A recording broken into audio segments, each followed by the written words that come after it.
কেমন আছেন সবাই? আশা করছি আল্লাহর রহমতে আপনারা সবাই অনেক ভালো আছেন।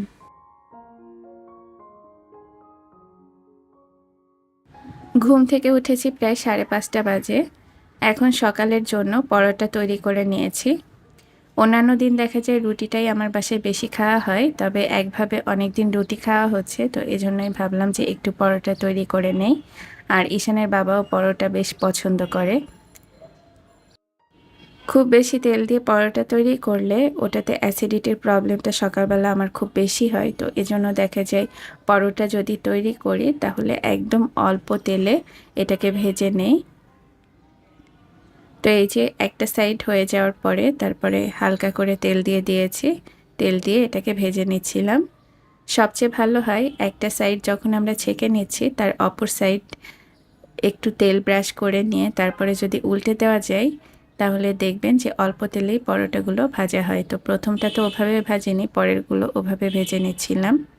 আর এভাবে পরোটা তৈরি করলে পরোটাও যেমন টেস্টি হয় তেমনি অল্প তেলে খুব সুন্দরভাবে চারিদিক থেকে ভাজা হয়ে যায় আর ভেতরটাও খুব ভালোভাবে সিদ্ধ হয়ে যায়।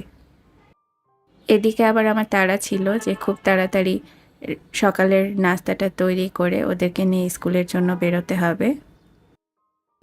ওদের বাবাও অফিসে যাবে, তো বেশিরভাগ দিনই দেখা যায় যে সকাল সকাল আমরা সবাই একসঙ্গে বেরিয়ে পড়ি। আর ওদের বাবার অফিসের খুব কাছাকাছি কিন্তু বাচ্চাদের স্কুল। মাঝে মাঝে খুব হতাশ হয়ে যাচ্ছি, কেন জানেন? এত কষ্ট করে ভিডিও তৈরি করার পরে যখন দেখি আপনাদের একটা কমেন্টস পর্যন্ত পাচ্ছি না, তখন খুব হতাশ হয়ে যাচ্ছি। মাঝে মাঝে মনে হয় ভিডিও আর তৈরিই করব না। তবে ঈশানের বাবা সবসময় আমাকে উৎসাহ দেয় আর সবসময় আমাকে বলে যে তুমি ভিডিও তৈরি করো, এক সময় না এক সময় ভিউটা হবেই।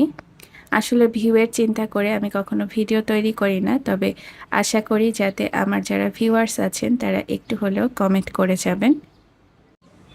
এদিকে ওদের নিয়ে স্কুল থেকে যখন চলে এসেছি তখন দুপুরের জন্য এই যে রান্না করে নিচ্ছিলাম। তো আজকে ডিমের তরকারি রান্না করছি। ডিমগুলো সিদ্ধ করে একটু কেচে নিয়েছি, তারপরেই হচ্ছে এগুলোকে কিছুক্ষণ ভেজে নিচ্ছি।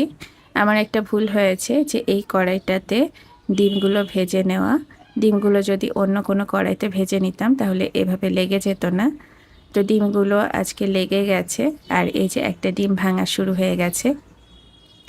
আসলে যে পাত্রগুলোতে তেলের কাজ করা হয় ওই পাত্রতে যদি সবসময় ভাজাভাজির কাজ করা হয় তাহলে দেখবেন যে আর লেগে যায় না।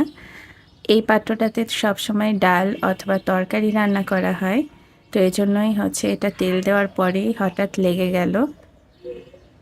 এখন মশলাটা কষিয়ে নিচ্ছি। তো প্রথমে পেঁয়াজ কুচি দিয়ে দিয়েছি, পেঁয়াজটা খুব ভালোভাবে ভাজা ভাজা করে নিচ্ছি। বেশিরভাগ দিনই দেখা যায় ব্লগের সাথে আমি যে রান্নাগুলো করেছি সেই রেসিপিগুলো আপনাদের সাথে শেয়ার করে দেই। এর একটা কারণ হচ্ছে একটা সময় ছিল রান্না নিয়ে আমাকে খুব ঝামেলা পোহাতে হয়েছিল একদম সংসারের শুরুর দিকটাতে।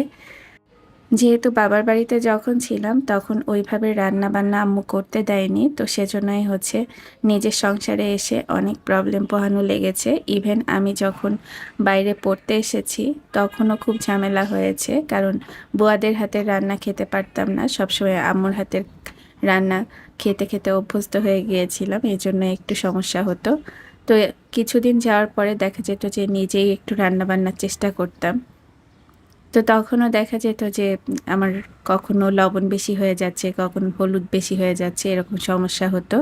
তো আস্তে আস্তে করে সেগুলো কাটিয়ে উঠেছি। আর আমি সবসময় আশা করি যারা আমার এই চ্যানেলটা দেখছেন কিংবা আমার চ্যানেলের ভিডিও দেখছেন তাদের মধ্যে নতুন সংসার শুরু করেছেন অথবা ব্যাচেলার যে আপুরা আছেন তারা একটু হলেও উপকৃত হবেন এই ভিডিওটা দেখে। তো সেজন্যই হচ্ছে আমি রেসিপিটা সবসময় আপনাদেরকে বলে দেই।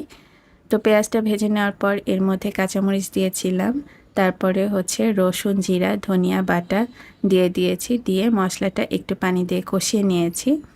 এখন এর মধ্যে পেঁপে দিয়ে দিচ্ছি। পেঁপেগুলোকে আগে থেকেই কেটে রেখেছিলাম, তো এখন পেঁপে দিয়ে এই মশলার সাথে বেশ কিছুক্ষণ কষিয়ে নিচ্ছি। কিছুক্ষণ কষিয়ে না নিলে কোনো তরকারি কিন্তু খেতে ভালো লাগে না আমার কাছে, তো সেজন্য হচ্ছে যখন যে তরকারিটা রান্না করি কিছুক্ষণ কষিয়ে নিয়ে তারপরে পানি দেই। তো কিছুক্ষণ এই যে পেঁপেটা একটু দমে রেখে দিচ্ছি যাতে মশলাটা খুব ভালোভাবে ঢুকে যায়। এখন হচ্ছে পরিমাণ মতো পানি দিয়ে দিয়েছি আর এর মধ্যেই কিন্তু পেঁপেগুলো আধা সিদ্ধ হয়ে গেছে। কষাতে কষাতেই দেখা যায় সবজিটা আধা সিদ্ধ হয়ে যায়। তারপরে ওই সবজিটা খেয়ে দেখবেন ওটা কিন্তু খেতে বেশি ভালো লাগে। তো এখন হচ্ছে পেঁপেগুলো পুরোপুরি সিদ্ধ হয়ে গেছে। এ পর্যায়ে কিছুটা ভাজা জিরার গুঁড়া এর উপরে ছিটিয়ে দিয়েছি। আরও একটু চেক করে নিচ্ছিলাম যে কোথাও শক্ত আছে কিনা। এখন এর মধ্যে দিয়ে দিচ্ছি ভেজে নেওয়া সেই ডিমগুলো। ডিমের তরকারি আসলে সবচেয়ে সহজ একটি রান্না।